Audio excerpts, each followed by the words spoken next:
Perfect.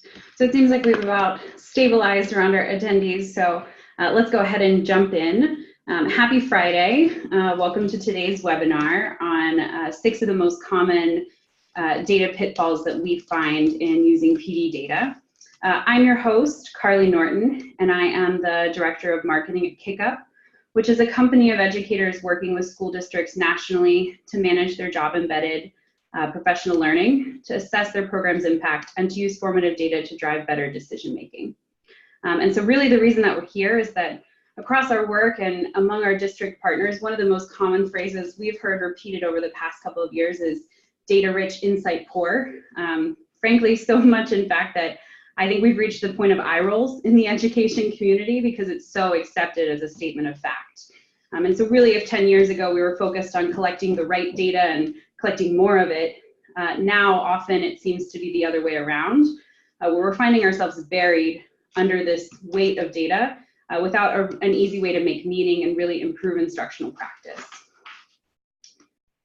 So today, that's really the purpose of this conversation, is to drill into 6 roadblocks that we frequently see making PD data unusable. And specifically, we're going to start by identifying those common pitfalls, share some research and strategies to improve, and then along the way, Barbara and Cara are here to provide that those real life examples and tips from PD professionals about putting this into practice. And so to give you an overview of our time and how we're going to spend it today, we're going to spend just a few minutes introducing our panelists, and we're really going to dig in and spend the bulk of our time reviewing those 6 data pitfalls with examples, stories, and research as we go. And of course, because we're a data company at our core, we have some time for audience Q&A as well as polls that are going to be scattered throughout today's webinar. So if you're joining us on your lunch break, or still morning, I guess, on the West Coast, if you're joining us at your breakfast time, we're really glad to have you, and we're hopeful that you will participate today. So with that housekeeping out of the way, I'm excited to introduce you to the real stars of today, which are 2 guests that are on the line. And I'll start first with Barbara, who has a beautiful headshot there. Barbara is the Director of Learning and Continuous Improvement at Windsor Central School District, which is a school district in New York that has roughly 2,000 students, I believe. Yep, about 1,700. Perfect. And then our second panelist is Cara, who is the School Improvement Coordinator at Maury Public Schools, which is a district in Tennessee. And Cara, I believe you serve around 13,000 students, which translates to 900 teachers? We're pushing 1,000 teachers now. Wow. So different universes, but some of the same core problems, I assume. Absolutely. Perfect. So let's jump in, and I think what would be really helpful to start off is to ground the work in your professional learning programs within your 2 districts. So Barbara, I think it would be really helpful if you could start by just telling us a little bit of how you plan professional learning at Windsor, and how what types of data you're really looking at Windsor. Sure. So thank you for having me today.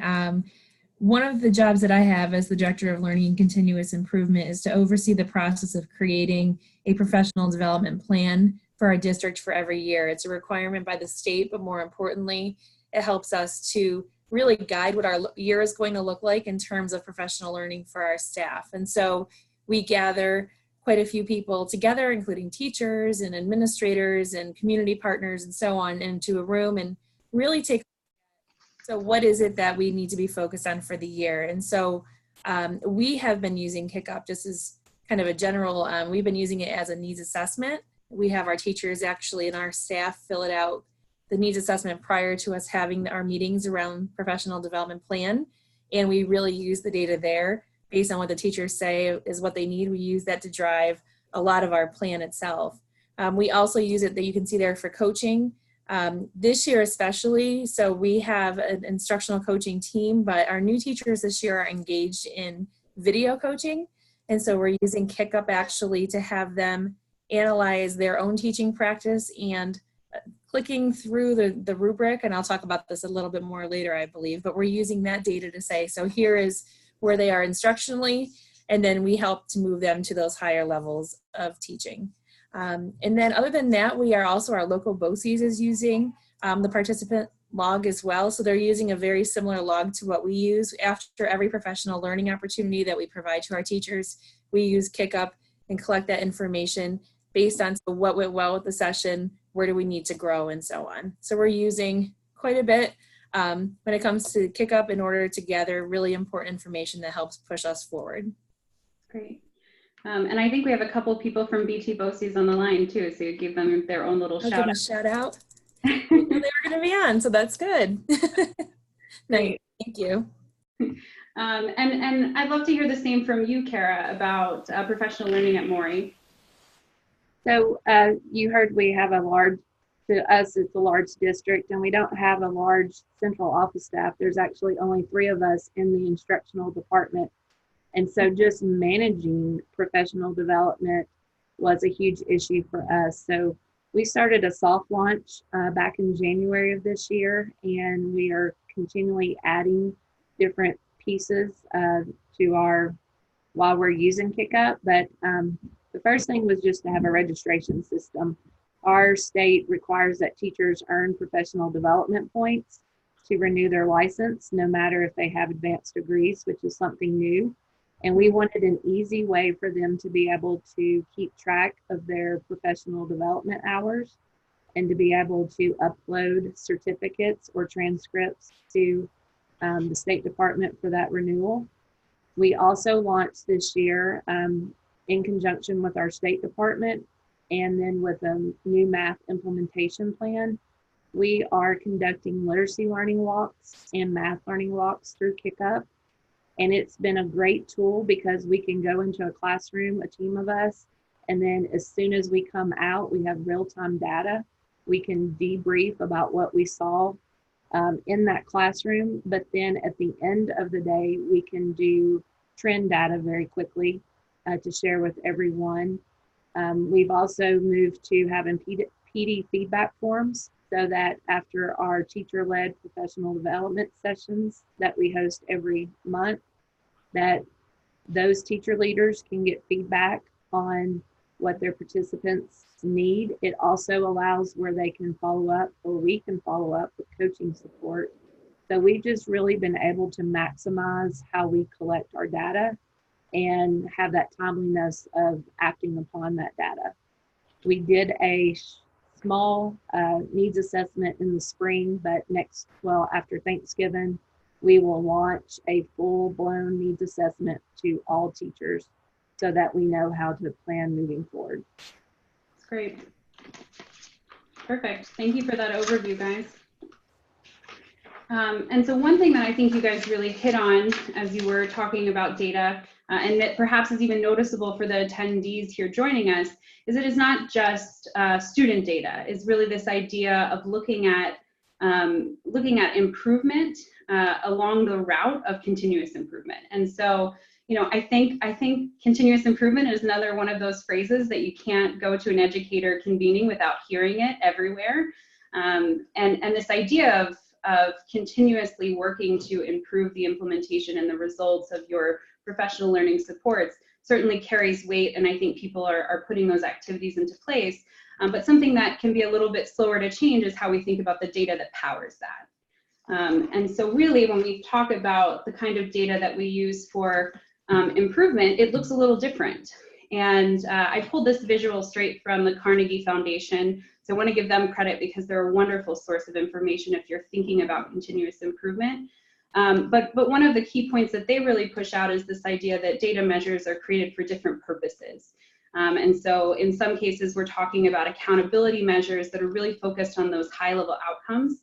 And we know that those are really important, but they might not be right for improvement work. And same thing with research measures.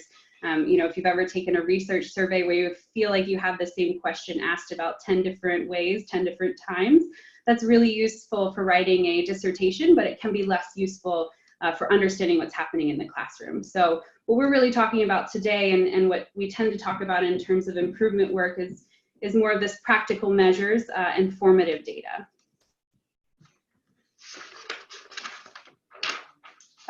So in terms of the 6 issues that we're really going to talk about today, a lot of these are sparked from the misuse of the different data types, and they tend to materialize in 2 different ways, either within the design of your data plan or within the implementation of using the data during the year. So we're going to run through these today, and I'll read through them in just a second, but I do want to highlight that the ones that are in yellow are ones that we're going to really dig in. Generally speaking, we find these conversations are more useful when you dig into things instead of trying to touch everything superficially. But I really want to encourage you to be submitting questions as we go if you're on the line and have questions about things we're kind of jumping through. So actually, let's just start with issue 1, I think, because we're going to see them all. So issue 1 is that the data isn't explicitly connected to the practice being changed. And this issue is part of the design. So this typically happens when we're designing our data collection instruments and our data collection plan. And one of the most useful concepts that we've come across in our work is from Joelle and Killian, who is really truly a gospel around here at KickUp. And it comes down to this black box evaluation versus glass box evaluation. And what Joelle and Killian says really is that a lot of times we get caught thinking about evaluation in this black box way, in which we focus on the inputs and we predict that they will have an outcome that we're really trying to achieve. And then all the stuff that happens in the middle, you know, we take our best guess at it, but we don't really study it. And so what she really pushes for in professional learning evaluation is approaching it as a glass box, where we think about the activities that are happening in the middle, what we're doing to really make progress between our inputs and our outcomes. And we do these progress checks in the middle so that we know how it's going. I think I've also heard it put as a checkup instead of an autopsy. So maybe that'll be the new thing that catches on in the future.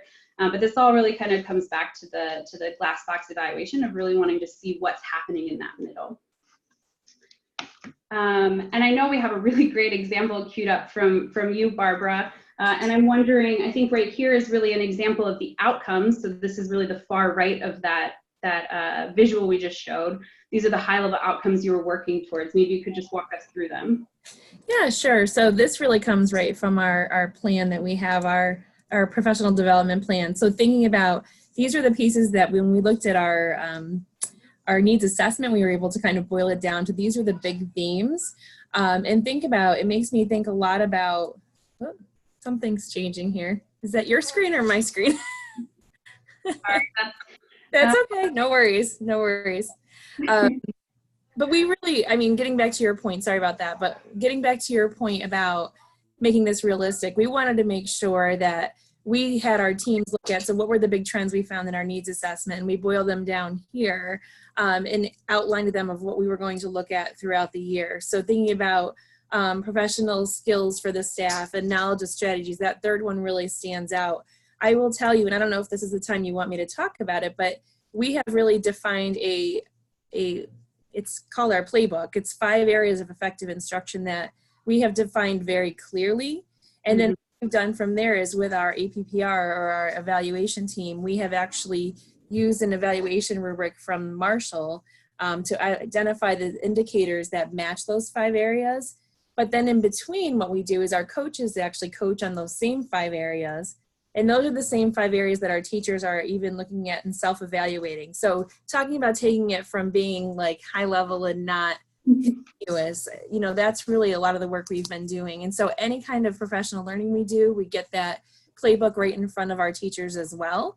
To remind them that these are the pieces that we really value as a district. And those include safety, check for understanding, engagement, questioning, and I missed one. Did I miss one? Safety, engagement, questioning, check for understanding, and outcomes. Sorry. Yeah, I can't remember, so. Well, impressive memory there. And I think, you know, you started touching on this too a little bit, Barbara, but I also think we have this visual of what you define as what's inside that glass box in the middle. And I wonder if there's anything here that you didn't mention previously that you'd like to call out as well. Oh, Wait, Barbara, I think you're on mute. Sorry, I am on mute. Thank you. We have lunch behind us right now happening, so the hallways are a little noisy. So welcome to a real school, right? So yes, there are a few things I didn't mention here. So we are really fortunate to have technology integration specialists that actually come from Broome Tagabosis. It's a partnership we have, and so they are also our like coaches. So not only are they able to look at the kick-up data and see what's working when they offer professional learning, but also they are able to think about the coaching in terms of the way the rest of our coaches here on staff are thinking about that. We talked a little bit about self-reflection. The only other thing I would highlight there is the professional learning days. So again, our plan that we create in the spring translates into, we have 3 full days of professional learning for our staff in the summer and August. And a lot of what we have boiled down from our needs assessment and from the post reflections of teachers after they attend a session, we use that feedback in order to really plan those days and make sure they're beneficial. We don't go on hunches anymore. Not that we ever went completely on hunches, but we really did. We think we know what's best, but then at the same time, now that we have that evidence that we can back it up and say to the teachers, so we listen to what you said in these surveys and in this work that we're doing with Kick Up, and so now we think we're really customizing it to their needs. Yeah, great. And I know, Cara, we have a similar visual for you as well about what's in Maury's glass box. Maybe you could talk us through that. So one of the things that I found last year is we were doing the literacy learning walks with our state partners. You know, I felt like we would go in and we would collect all this trend data, but we were having to rely on them to then come back and debrief us. And so like we knew what we had seen, but I felt like there just wasn't really action happening. And so this year we've really been able to create a partnership where we use the Kick Up tool. They still use their own reporting device, you know, that they're required to use, but the rest of us all use Kick Up. And so we can go in and, like I said earlier, we have immediate conversations after we leave a classroom or we finish at a school. And so now we have action periods that follow. So even yesterday, visiting 3 different schools, we were able to give actionable feedback to the leaders of that school, have conversations about where we were seeing gaps in instruction. Yesterday, we were really focusing on explicit instruction and really challenging our own beliefs and thoughts about what is explicit instruction. And, you know, what does true modeling look like, or a teacher think aloud? And so it's not only strengthening all the different stakeholders from district office, state office, you know, school leaders, we're actually then able to give feedback to the teachers and not as evaluative or trying to come across punitive, but then it frames, okay, what professional learning do these teachers need? So during that action period, we're actually going in and offering that professional learning. And then we go, you know, do a next round of walks in, say, January, February to, you know, monitor what we just provided the professional learning on. And then also the PD session feedback has been great because, like I said, we offer monthly professional learning to our teachers. And that's real-time information on what do our teachers need follow-up sessions on, so we can send instructional coaches into those classrooms, you know, to help support the teachers. So if they go to some type of tech professional learning and they're not real comfortable going back to try it out in the classroom, then we know based on their session feedback form what support we need to provide them. Yeah. Yeah, and what I love about what both of you have shared is this idea that this again is what happens in the middle. These are the leading indicators and the work that's driving us towards those higher level outcomes, and bringing it back to the original issue, this idea that we're looking at the practice that's being changed. We're very explicit about thinking how would I see those changes happening? And it may not be student outcome data, even if we're trying to lead to student outcome data changes. So I believe we have our first interactive poll at this point, because again, we love getting feedback and we love inviting the people who are here to participate as well. And so if you're on the line, the question for you is really, what do you use to measure the progress of these glass box activities? And I believe we'll give you guys just a few seconds to chime in on that. Curious to see what types of data, what types of work you're doing really to understand the formative, to gather formative measures along the way.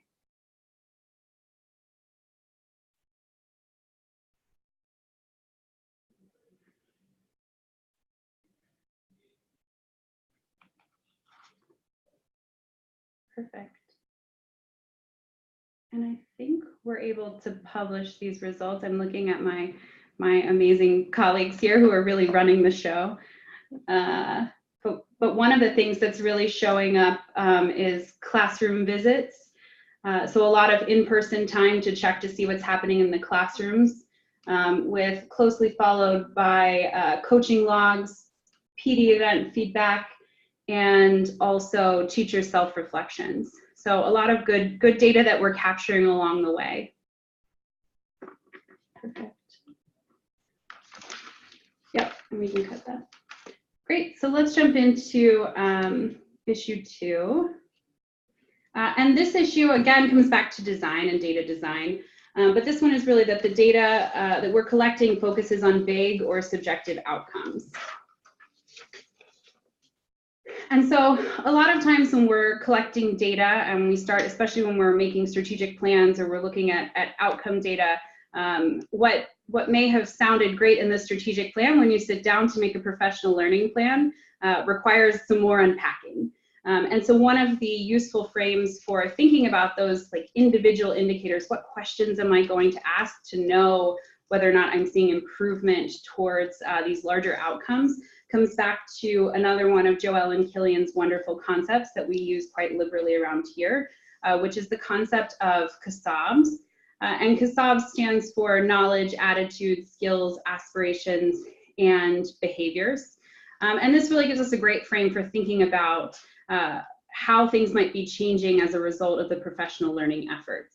And so what you're seeing on the screen right now is some guiding questions that really help as you're reflecting on whether your data falls into this issue. It's really helpful to think about how those CASABs, whether or not your data is collecting based on those different types of CASABs, how your activities will drive towards those, and what questions you might need to know during the year in order to know if these changes are happening. So as with everything, it seems to be better to have an example to talk through to really illustrate it. And I know that Barbara, you were kind enough to share some of your data with us. So what we have here is your professional learning goal, and then below really how that looks, how that translates into indicators. Would you mind walking us through this? Sure. So in terms of the indicators, we actually, like you said, we had our professional learning goal. And so we worked with the Kick-Up team to really think about, okay, so what makes most sense in terms of indicators? And you're looking at a technology one, which again, a lot of our work with technology goes through Broom-Tagabosi, so it's really important that our tech integrators are also looking at this information too. You can see that we tried to be pretty specific, and then I will tell you that even though we have those indicators as teams, even thinking about our coaching team and so on, we have specific goals. We have found in our district that even though we have these specific indicators, we need to drill down to like a SMART goal that's measurable and achievable rather quickly for ourselves. I think because, I mean, this work can get really daunting and sometimes exhausting. So we do as teams have our measurable goals, and we do keep them really specific, aligned to what you're seeing, for example, here in the technology. But what's helpful is when we're looking at those goals and reflecting on them even at meetings, we can also look, and you can see it's drilled down by building here too, which is helpful. But when we see something that we're a little bit concerned about, so like I look at that peach section there, we can actually drill into that when you are live in Kick-Up. And you can drill down to, so were there comments around that 2.5 where that area is a little bit of concern?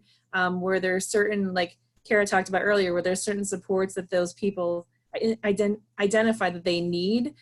So it's really helped us to think through how do we achieve our goals if we have this information sitting in front of us. But but I can't give I know I wasn't asked to say this, but I will tell you the Kick Up team helped us big time in terms of looking at our overall goals and saying, or even our components of our professional development plan and say, all right, so how do you drill that down so we can get some accurate information that's going to help move us forward? Great. Yeah, and I love this example of just thinking, we so frequently set these really high expectations, and it's hard to break it down into the individual chunks, but these individual pieces are really what gets ultimately tied back to those actions as you just described. Right. In our coaching, we call them bite-sized chunks, which is not our term. It's Paul Van Brooks and Toyo's, but we talk about making it bite-sized so that we feel success and we continue to move forward, right? Yeah. So, yeah, it's great. Well, I know that I personally could spend hours digging into CASABs, but I keep being reminded that we only have an hour, so I'm going to jump into issue number 3. So issue number 3 is that the data is collected too soon before change can reasonably occur. And I know as a former classroom teacher that this is something that is frequently lamented in a district setting. But really, when we think about the way to approach setting data timelines, I think there's one slide before this. Yep. We really think about defining and being explicit about what your short, intermediate, and long-term outcomes are going to be. And so if you've broken things out into CASABs, a lot of times those make things clear. But really being open and honest and transparent about what progress you're expecting to see in the first 6 months of implementation versus what it should look like within the first year versus a couple years down the road. And so I think a really great way of visualizing this can be as simple as just plotting things out on a data calendar, which is something that we have here from Maury. Cara, I'll let you just kind of walk us through how all of these things align at Maury. So it's real easy to get disjointed and have, data collection for a lot of different things. And so with Pickup, we're able to use all those things together. So when we do a professional development, say in August, then we use the perceptions that the teachers have on that. Then we take that into our walkthroughs. And like I said before, then we're able to use that ongoing coaching. And so one piece that we have not tied in, but we're working on, is how we can use coaching logs with our instructional coaches to be able to track that. So if we're working on this math implementation plan, then all of that's being tracked within Kickup to help us make, those adjustments throughout the year, because, nobody wants to go a full year and then say, did this work? And so again, just having that ongoing traction to collect data has been very helpful for us. And so like with our math implementation plan, principals are required to go into classrooms 3 times this year. And it's a very simple 2-question little tool. And they ask, we ask them, are the teachers using the resources?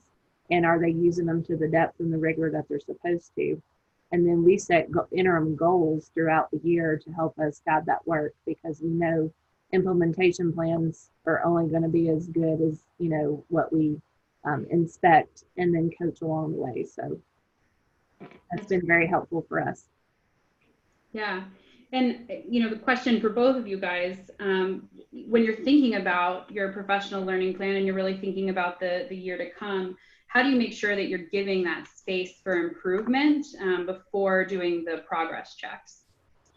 So for us, we kind of have a dual professional learning plan. We offer district PD, and then we also give schools the autonomy to have their own PD based on their individual needs. So we look at our district professional learning plan, but also schools have to put that as part of their school improvement plan.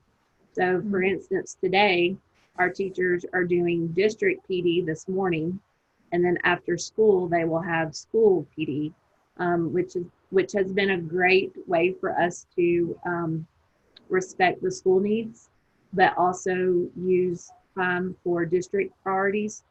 So we do those. Actually, September is a district-wide day. November is a split day. January will have a full district day, and then in March it'll be a split.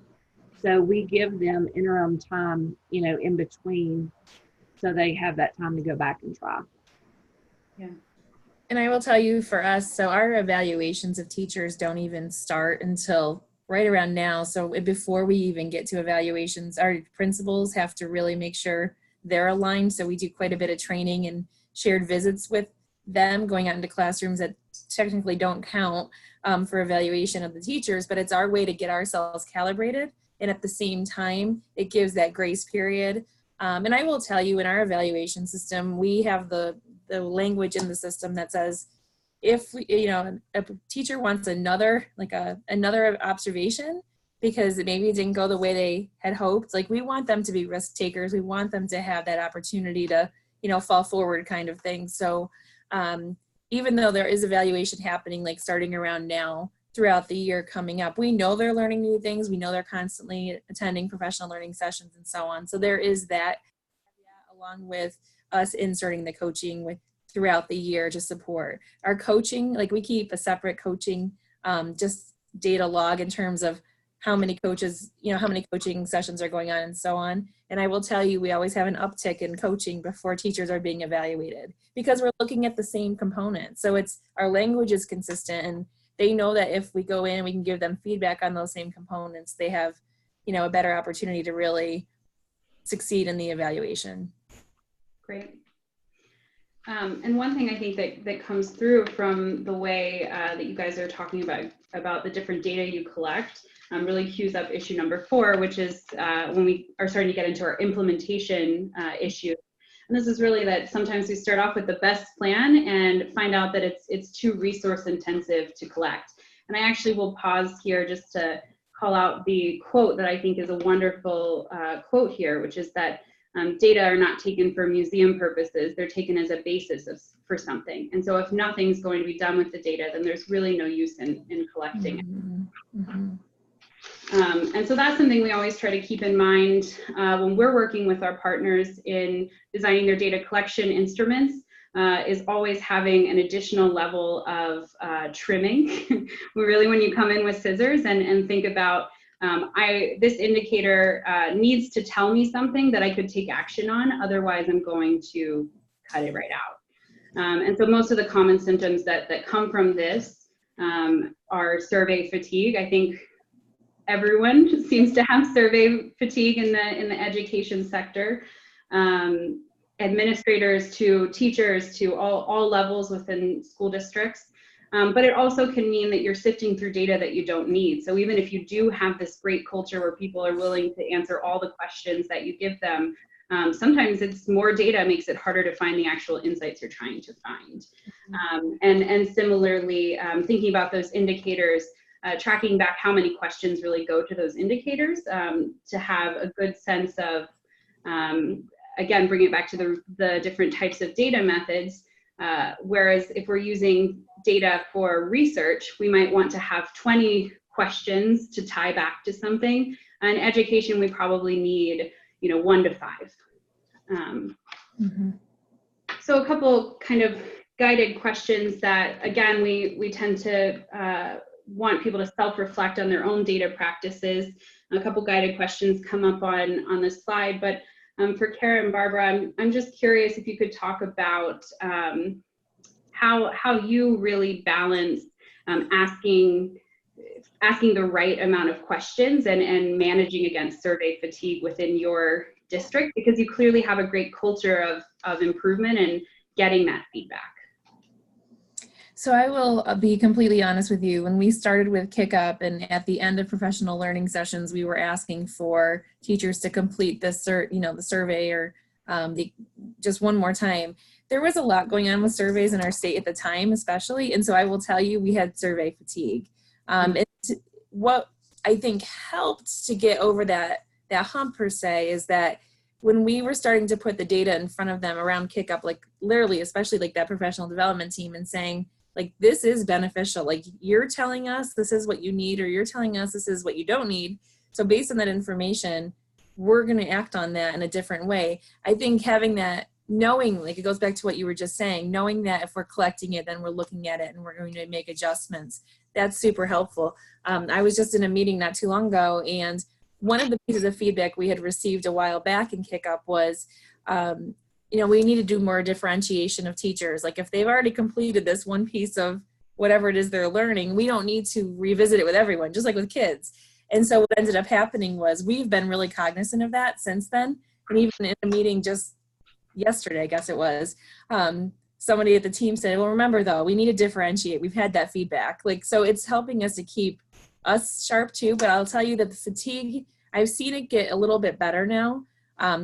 One of the things we still are working on, and I'll just be completely candid, is sometimes we get so engaged in our sessions, and we get to the end of the session and sometimes we forget to give the link. Sometimes we send it out later, and that's, I know the person that we work with for Kick-Up will always say, like, he's helping us think through how to make that more manageable. We put it in our slide, but sometimes we just get so carried away in our work that we forget to actually do that, and then we send it out later. So, but I don't see the survey fatigue as much as I did before, because I think people know it's worthwhile and that we're actually looking at the data and using it. So great.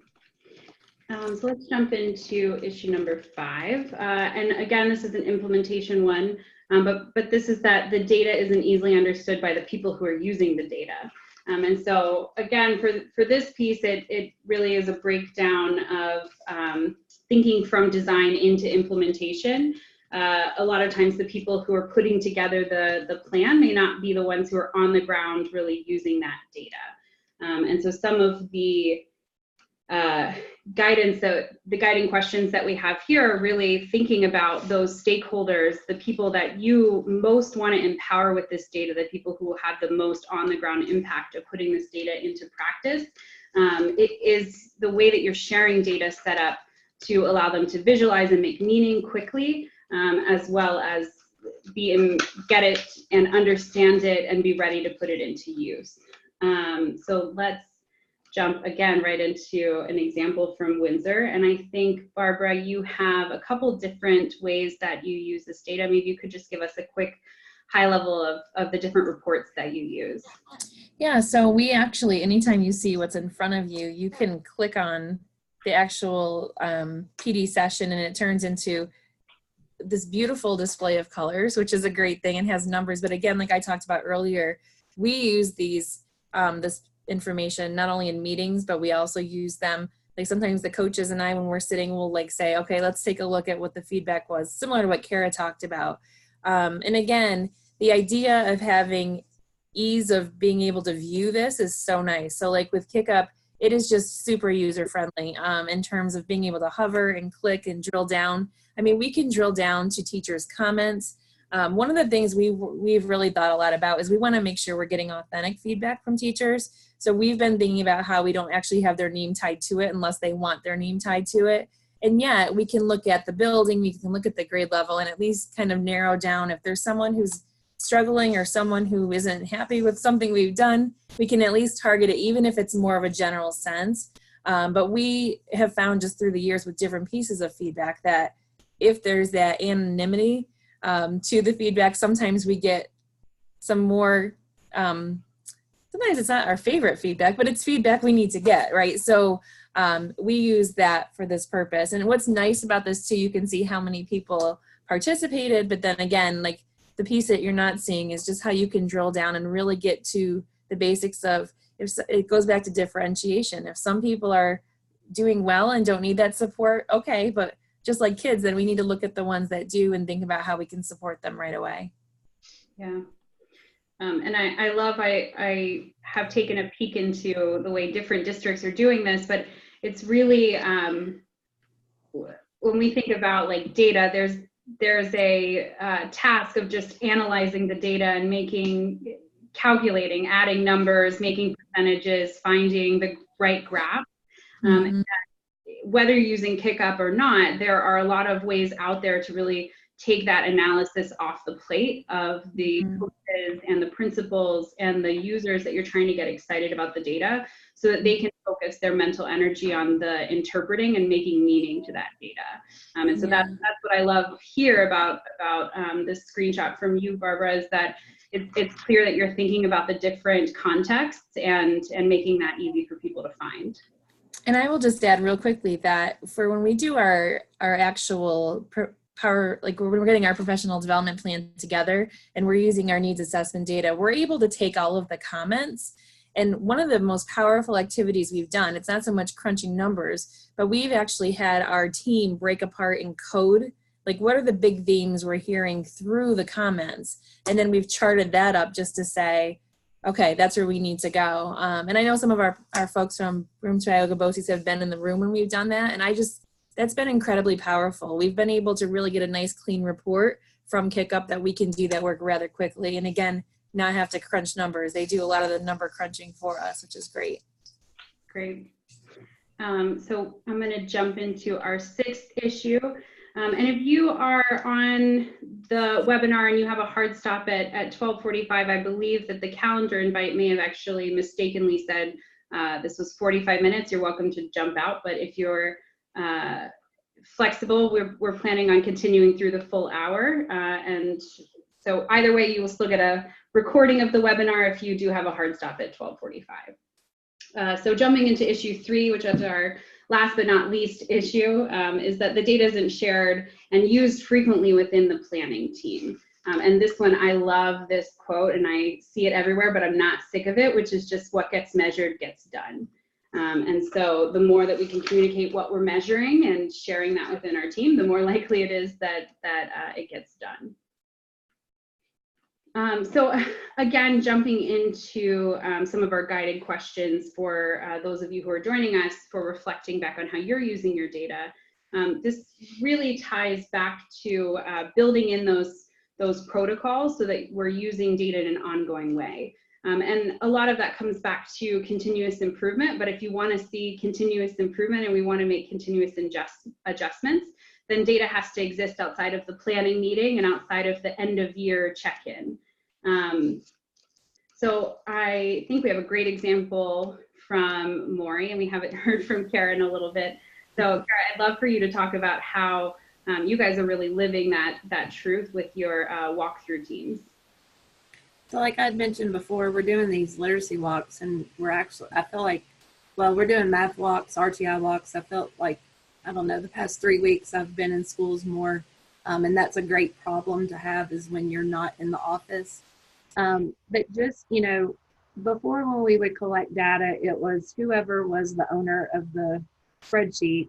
It was up to them to provide the graphs and, you know, to be able to pull a meeting. And so, like I said, the nice thing about using these tools within KickUp is it's doing it as we submit. And so part of our norming process is that we actually submit our walkthrough before we have our debrief out in the hallway. And so that's helped us norm the process. But, you know, we can look at this very quickly and know in, you know, 3-5 classrooms that we still have an issue with selecting texts that are worthy of time and student attention. And so this was probably done earlier in the year because we have bought resources. So then we go in and we see that teachers are using the resource, but then they're not using it to the depth that they're supposed to. So with the help of KickUp, this has just been great to take pretty much a state tool and create it in KickUp so that we're constantly having those conversations as we go and not having to wait, you know, till we can schedule a meeting a month later. Yeah. And I'd open this up to Barbara too, but I'm curious, how do you build into your tactical check-ins during the year? Like, how does the data factor in? Is it part of a protocol? Is it as issues come up? Just curious to hear more. For us, this has kept us centered. So, you know, before we had the tool, you know, as you're just walking in classrooms, you really didn't have a focus.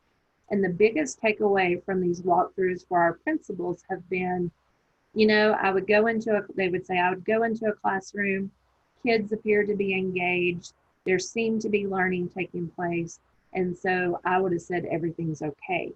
But when I'm looking through the lens of this tool, I see that things are not where they should be. And so it's been a great tool to use to build capacity of our leaders, specifically in literacy and math. And so I think it also helps them now when they go into other classrooms to really not just take that quick glance and say everything's okay, but then actually looking at where are the things that we need to help our teachers with. Got it. So it's a lot of framing the conversation and pushing it a little bit deeper. Absolutely. Yeah. And I think just to add to that is just having tools that are easily used. I mean, this example is a perfect example. The teacher's also using the walkthrough rubric language to quickly assess where they're at based on their coaching video. I mean, these are pieces that this is not difficult. It just, you know, it's not taking us a lot of time. Like Cara just said, they're doing this before they even walk out of the room. Like, I think that's how you keep the data in the forefront, is if you're able to actually have a tool and have a process where it's short and sweet and to the point, and then there's that follow-up right after. So I think part of it is just having user-friendly tools and management systems so that you don't get frustrated and lose sight of the work, frankly. Yeah, makes a lot of sense. Well, I'm being told that I have to share the spotlight, apparently, and allow some other people to ask questions. So I just want to encourage those of you who are with us here to pop a couple questions that you might have had during the webinar. And I think we have a visual that we can bring up with just the issues all together. I think next slide. Perfect. And so this is just a little visual to hopefully spark some questions. So feel free to submit those. I believe there's a button right at the bottom of the webinar window that says Q&A. Feel free to jot those in. And while we're waiting for some of those great questions, I want to pose something to you guys. I'm curious, taking this back to when we started with issue number 1, where we're really looking at the black box versus the glass box.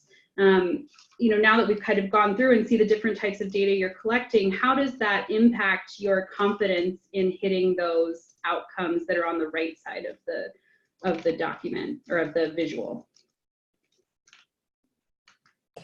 For us, it's just being able to act immediately. You know, now when we do our needs assessment, there's so many different plans that our schools and even as a district that we have to write. And so just having one needs assessment and kick up helps anybody that needs to write a plan. They can pull straight from there. But just being able to be, like I said, intentional, right in the moment, that real-time feedback has been critical for us. And especially for literacy, we're making adjustments, you know, after every school visit to see what professional learning our teachers need, what from the district office were, you know, maybe our shortcomings that we have to address. And so it's not people's opinions, it's based on the data. And so it's helpful to help us make incremental changes throughout the year, so that I think we will see impact in our student achievement just from, you know, things that we've done this year. Yeah. I would second all that. I mean, from a confidence perspective, I can tell you, especially from the professional development plan that needs to be developed every year, I think our confidence level is way higher than it was, because for the past 2 years, we have concrete evidence, like this is what we're being told. We use other components, of course, you know, different pieces of data as well, but that has been such a game changer. And I will tell you, both years of facilitating that work, like I've done it for 5 here. And the last 2, I've walked out of that room being most confident that as many voices in the room were heard. Because even though we couldn't have everyone there, we had so much evidence from them telling us where our next steps needed to go. So I think our confidence is higher because of it. And even our work along the way, getting that ongoing feedback has definitely built our confidence and helped our direction of where we're headed. Yeah. And one of the things that, to change directions a little bit in question, one of the things that you mentioned earlier, I can't remember who mentioned it, but this idea that of balancing this formative assessment, making sure that teachers don't feel like they're being evaluated, but really keeping it about formative improvement. Maybe you could talk just a little bit more, I'll toss this out to both of you, about how you really manage that balance of asking more questions, being in their classrooms more often, but not making them feel like they're being evaluated too many. So we've just tried to become partners with them, not, you know, when we first started the process with the state, it was we would go in and we would leave. And then it would be several weeks before they would get any kind of feedback to them. So I felt like, you know, in the beginning, they felt like it was evaluative. But what we do now is we try to meet with those teams. Last year, we started student work analysis with the first school that we started. And that's when the light bulbs started going off with the teachers. When they were analyzing their own student work, looking at the past, then they started to see, okay, this is a partner for us. They're not coming in to just say, you know, what we did wrong, that we were truly there to help them improve. And so I'm hoping that we can grow that more and more this year. And for us, our coaching work is completely separate from our evaluation in terms of the confidential piece. So I will tell you that we have 2 instructional coaches, and then my role is really unique. I'm a district administrator, but I don't evaluate anyone in the district, which has been a lovely gift. We've really tried to push that idea that this is like, for you, you deserve to be coached, you deserve that feedback, and it's going, yeah, sure, it'll help you on your evaluation, but it's not evaluative. And so we even worked with our teachers union to create very clear guidelines about coaching, about how it's not evaluative, that our teachers within 48 hours of being visited actually get that feedback from the coach. And any notes that we've taken or any forms that we've completed to help us plan the conversation, the teachers, we turn all of that over to the teachers themselves so that that transparency is there. Because we truly do believe that it's about continuous learning. And if we have to evaluate, but at the same time, that does not have to be our means of trying to have improvement happen. We know that doesn't really, frankly, help too much in terms of evaluation. So instead, we really focus more on the coaching side and the support side of things, which has been really beneficial. Great. And I have one last question for you that I think just came in. So how do you map the demands of the school year against the data collection plan? Like, what changes do you have to make, and just how do you balance the perfect plan? Never quite makes it through the perfect year. Yeah. So I think acknowledging that is going to happen. Like every year we try to stick to our plan that we've had, but you're right, things change. Schools are busy places. I will tell you that for us, if we're going to be making changes, like just this morning, we are a professional learning community, like model district. And so one of our pieces we work really hard on is getting that voice in the room. So right now we're taking a little bit of a change in terms of some data analysis work we're doing with teachers. And frankly, we had in the room this morning, teacher leaders, we had our administrative team, we had the crew that's going to actually be delivering the professional development, so we could talk through it and say, all right, this is a bit of a course change, but here's why, and does it make sense to everybody sitting here?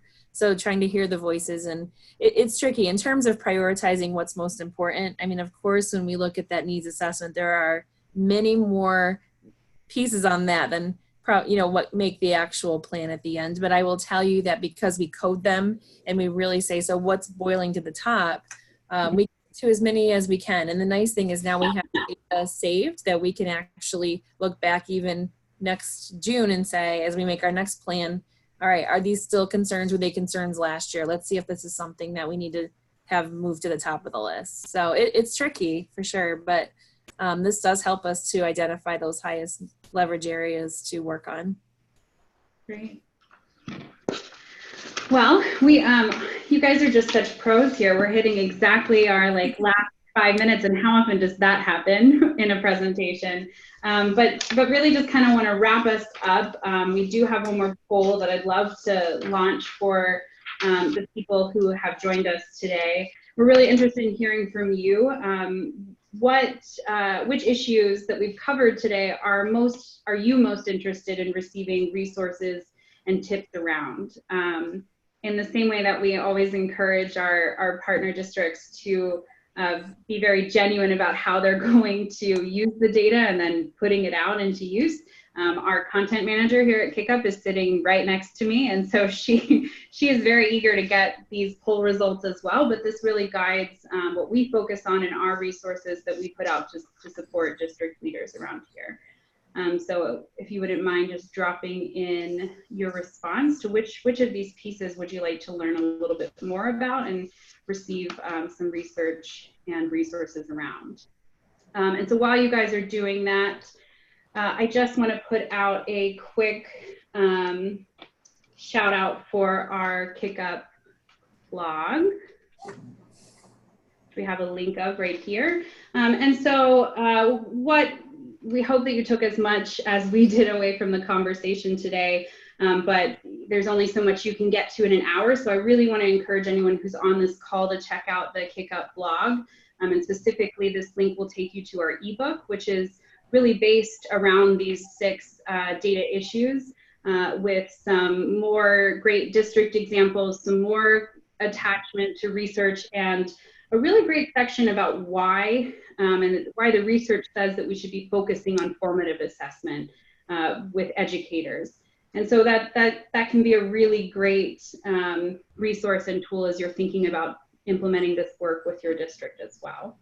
And then I also just want to give a shout out for, or give a teaser for the fact that if you're on this call, you also are going to get an email from us that is going to have a link to this full recording, a link to the ebook, and also a link where you can subscribe for our mailing list. Our mailing list, as everyone always says, is always value, never spam, but we really mean it. You'll just get invitations to future webinars like this and resources as we launch them. So I really encourage you to take a minute to subscribe to that.